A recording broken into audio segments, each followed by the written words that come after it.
আমরা মোবাইলে ছিলাম যে ওখানে এখানে একটা বাইকের সাথে একটা বলুন এখানে একটা অ্যাক্সিডেন্ট হয়েছে আর কোন জায়গায় হয়েছে অ্যাক্সিডেন্টটা? এটা ফ্লাইওভারে আর কি। আমার কিভাবে হয়েছে আয়া কি দেখছেন? আপনি আইয়া দেখছি যে আমার একটা বাইক মানে পয়লা রয়েছে, আমরা লোক আয়া পাইছি না। আর আমার এই গাড়িটা একটা মানে ক্যাপচার হয়েছিল ডাইন দিকে একটা মানে রেলিংয়ের মধ্যে বাইরে ধরে নাচছে। এমনি কি কেউ কে আহত কেন আহতটাও তো আমরা পাইছি না, তো শুনছি ফায়ার সার্ভিস জীবিত শিফট করছে দুজনে। এখন অবধি কতজন আহত হয়েছে কোনো খবর রয়েছে আপনাদের কাছে? দুজনে খবর পেয়েছি। দুইজন। কেউ কি পুলে এই যে গতির একটা ব্যাপার, মানে পরপর বেশ কয়েকটা এই ধরনের ঘটনা ঘটছে, গতি নিয়ন্ত্রণের ক্ষেত্রে কোনো ধরনের ব্যবস্থা কি প্রশাসনের তরফ থেকে নেওয়া হবে?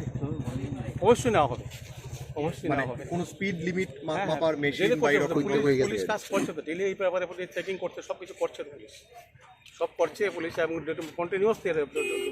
আচ্ছা, এমনিতে এখন অবধি কতজন মানে আহত হয়েছে? এই দুইজনের খবর পাইছি আমরা। আচ্ছা, রাত 10টার পরে কি পুলিশ ব্যবস্থা রয়েছে? হ্যাঁ হ্যাঁ শিওর শিওর। মানে গাড়িটা কোন দিক থেকে আসছিল? গাড়িটা আপনার ইয়া থেকে আর কি, আপনার এই এডিনগরের দিকে থেকে আগরতলা দিকে আসতো। আর বাইকটা বাইকটা বাইক খুব সম্ভবত, এটা আপনি কিছু বোঝা যাইতেছে না, খুব সম্ভবত এডিনগরের দিকে আইতে আসতো। Thank you.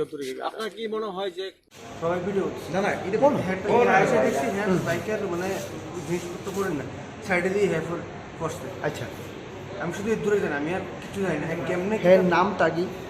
এর নাম সুবীর দাস, বাড়ি? বাড়ি বণিকপুর মানে চাম্পাপুরা না কি জানি একটা কথা। কতজন আসছিল তারা?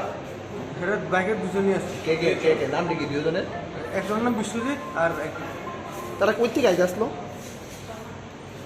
এটা আমার মোবাইল।